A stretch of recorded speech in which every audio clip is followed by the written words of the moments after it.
প্রিয় মাছ চাষী ভাই বন্ধুরা, আসসালামু আলাইকুম। তো আশা করি সকলেই ভালো এবং কি সুস্থ আছেন।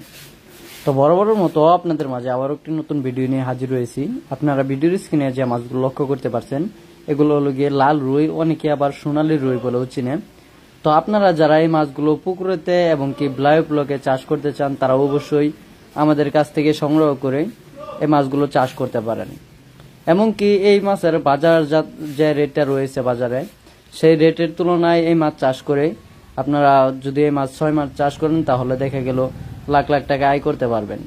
এই মাছের আপনার দেখা গেল যদি সাধারণত বাজারে এই মাছগুলো বড় মাছগুলো কিনতে যাওয়া হয়, তাহলে 400 থেকে 500 টাকা কেজি হয়ে থাকে। এবং কি আপনারা এই মাছগুলো মাত্র 6 মাসে বাজার যাতায়াত করতে পারবেন।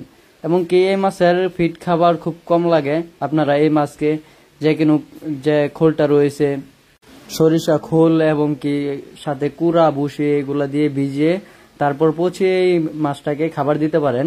তাহলে আপনারা অল্প খরচে এই মাছ চাষ করে ভালো একটা মুনাফা আয় করতে পারবেন। এবং কি এই মাছ চাষ করা খুব অত্যন্ত সহজ। এই মাছের পুকুর পোস্ত দিয়ে আপনারা সাধারণভাবে নিলে চলবে। এবং কি এই মাছের সাথে অন্য যে কোনো মাছ মিশ্রভাবে চাষ করতে পারবেন, যেমন রুই, কাতল, মৃগেল, তেলাপিয়া, থাইপাঙ্গাস, সরপুঁটি, ইলিশ ভাটা সহ যে কোনো কার্প জাতীয় মাছের পোনা আপনারা এই মাছের সাথে চাষ করতে পারবেন। তো এছাড়াও আপনারা আমাদের কাছ থেকে যে কোনো প্রজাতির দেশি ও বিদেশি মাছের পোনা সংগ্রহ করতে পারবেন। আপনারা চাইলে আমাদের কাছ থেকে এসেও নিয়ে যেতে পারবেন।